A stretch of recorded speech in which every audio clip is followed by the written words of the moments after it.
مريم العصر. مريم العصر. الله يطرح البركة.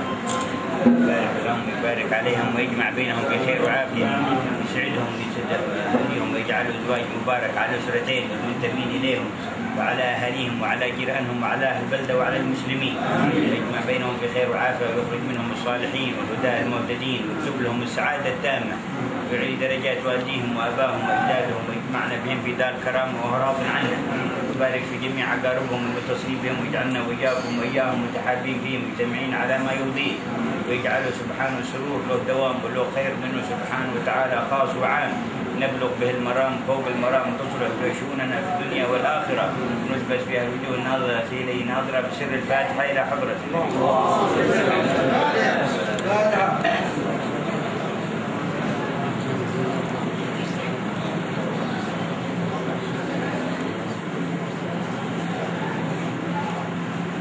صلي وسلم.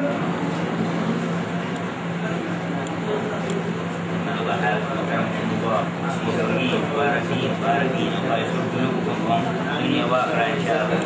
لو ذكرنا والدهم عليه رحمه الله يعني الله يسر في قلبه ان شاء الله معنا فوق الجنه.